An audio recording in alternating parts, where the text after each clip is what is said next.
देश में आम लोगों को कोरोना का टीका लगाने का काम 1 मार्च से शुरू होगा। केंद्र सरकार की स्वास्थ्य योजना और प्रधानमंत्री जन आरोग्य योजना से संलग्नित अस्पतालों में 60 आयु वर्ग से ऊपर और 45 से 60 वर्ष के आयु वर्ग के ऐसे लोग जिन्हें कोमॉर्बिडिटीज है, उन्हें मुफ्त में वैक्सीन लगाई जाएगी। हालांकि सरकार द्वारा चिन्हित निजी अस्पतालों में तय दर पर भी टीका लगवाया जा सकता है।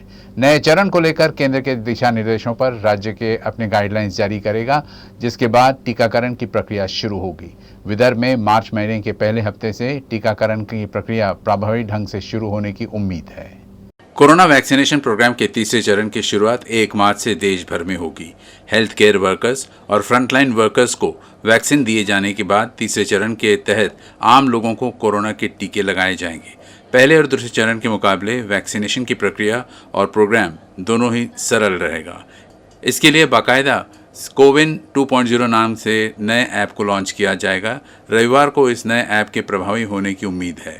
नागपुर और विदर्भ में मार्च के पहले हफ्ते से तीसरे चरण के टीकाकरण की प्रक्रिया के शुरू होने की उम्मीद है। केंद्र सरकार द्वारा जारी किए गए दिशा निर्देश के तहत राज्य अपनी गाइडलाइंस जारी करेगा, जिसके बाद राज्य में प्रक्रिया प्रभावी ढंग से अमल में लाई जाएगी। वैक्सीनेशन प्रोग्राम के तीसरे चरण में रजिस्ट्रेशन की व्यवस्था का सरलीकरण किया गया है। जिस किसी को वैक्सीन लेना है वो कोविन 2.0 ऐप या फिर आरोग्य सेतु वेबसाइट में जाकर रजिस्ट्रेशन कर सकता है। अब तक सिर्फ रजिस्ट्रेशन के बाद ही वैक्सीन ली जा सकती थी, लेकिन तीसरे चरण में वैक्सीनेशन सेंटर पर जाकर कोई भी व्यक्ति अपना आधार कार्ड दिखाकर वैक्सीन ले सकता है। सबसे अहम तीसरे चरण में वैक्सीन किसे किसे लगाई जाएंगी, एक नज़र डालते हैं। केंद्र सरकार द्वारा जारी किए गए दिशा निर्देश के तहत तीसरे चरण में 60 वर्ष से ऊपर के बुजुर्गों और 45 से 60 वर्ष आयु वर्ग के ऐसे लोग जिन्हें कोमॉर्बिडिटीज़ है, उन्हें वैक्सीन लगाई जाएगी।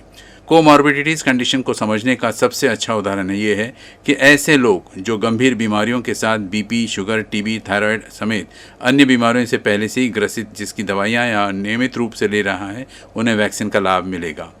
पहले और दूसरे चरण के तहत तीसरे चरण में वैक्सीन मुफ्त में उपलब्ध रहेगी, लेकिन ज़्यादा से ज़्यादा जनसंख्या को तीसरे चरण में कवर करने के लिए वैक्सीन निर्माता दोनों कंपनियां निजी अस्पतालों में अपना काउंटर स्थापित कर सकती हैं। दोनों ही कंपनियों ने अपनी वैक्सीन की मैन्युफैक्चरिंग कॉस्ट संबंधी जो जानकारी सार्वजनिक की है, उसके मुताबिक एक डोज की कीमत 300 रुपये से कम ही रहेगी। हालांकि वैक्सीन के चार्ज को लेकर सरकार अपनी ओर से एक फिक्स्ड रेट सुनिश्चित कर सकती है। सरकार का लक्ष्य तीसरे चरण में 27 करोड़ जनसंख्या को कवर करने का है। तीसरे चरण के तहत केंद्र सरकार की स्वास्थ्य योजना और प्रधानमंत्री जन आरोग्य योजना से संलग्नित अस्पतालों में मुफ्त में वैक्सीन की डोज दी जाएगी।